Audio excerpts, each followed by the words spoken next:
How do we break through that though? Because I think there's information out there. Everyone knows now by now McDonald's is not healthy.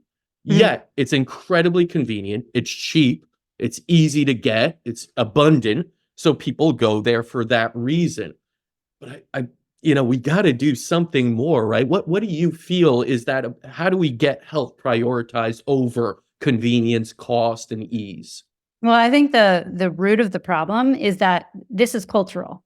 Yes. So the reason why we have so many sick kids today is because of our culture. And so Yes. what you're asking someone to do to protect their child's health is to live counterculture. And just Mm, think about that for a minute. Like, what is one of the most fundamental things of being a human being? It's belonging, right? It's feeling like I yes. am normal. I am part of this culture. I do what everyone else does. I'm good. I'm safe.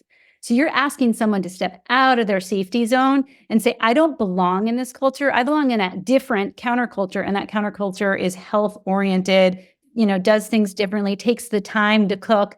So that's problem number one, right? Problem number two is that our culture has this fixation on this notion of genetic determinism. You just said it a Hmm. minute ago. You go to your doctor and your doctor's like, I don't really know why your child has this asthma that lands them in the hospital twice a month. I don't really know why your child has autism. It's probably genetic. And there's some basis for that. There are genes do matter. There is absolutely importance to genes, but they're a fraction of the whole picture. And so as long as we're stuck in this genetic determinism mindset, we're going to have to throw our hands up and be like, my child has autism. There's nothing I can do except for just, Yeah.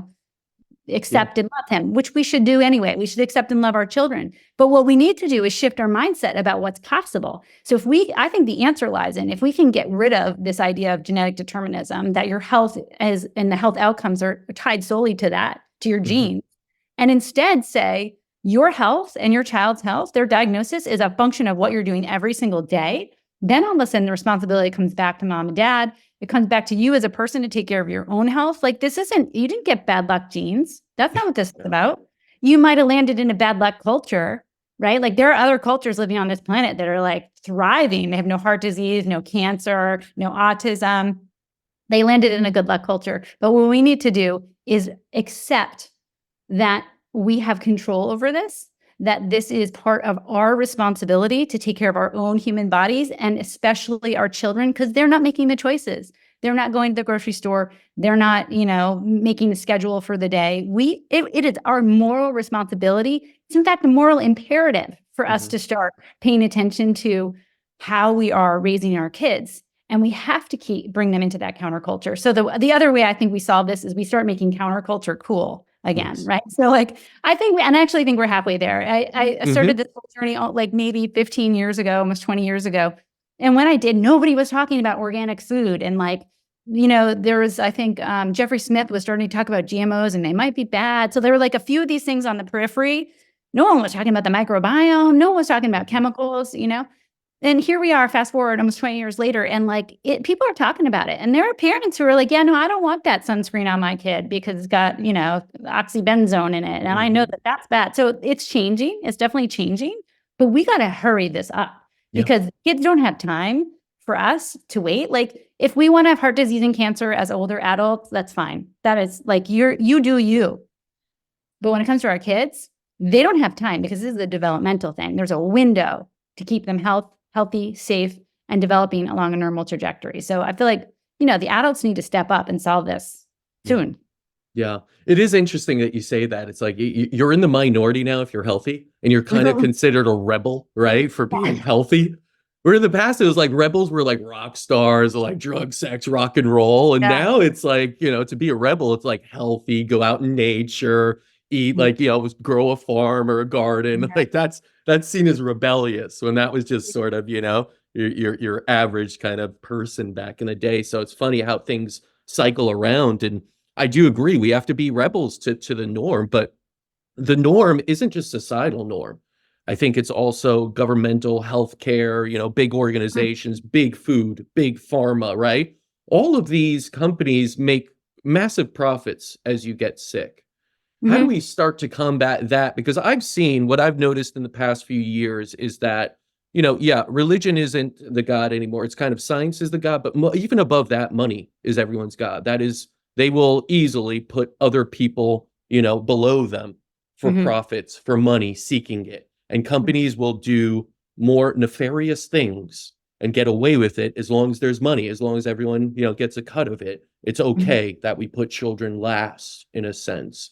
Mhm. Do you feel that is this more of a we as people need to push back, or at the same time, do regulations have to start kicking in to say enough is enough? We can't allow these companies to get away with this. I think if you asked me that question 20 years ago, I probably would have been like wide eyed and been like, yes, we have to get the government to change its policies and we Yep. can do it. As Robert Kennedy talks about now, the agencies are so captured that like I'm Yes. not really putting a whole lot of hope into that basket. So I really firmly believe that the change happens at the grassroots level. And I think it happens through community. And it's something Mhm. that we're trying to build is like, everyone feels like on an island when they do wake up to what's happening to our kids and they do wake up to how toxic our culture is. Then they start feeling like by themselves, like here I am all by myself. I'm the only one growing my vegetables. I'm feeling like crunchy and nobody likes crunchy. It's not cool. Like that dynamic.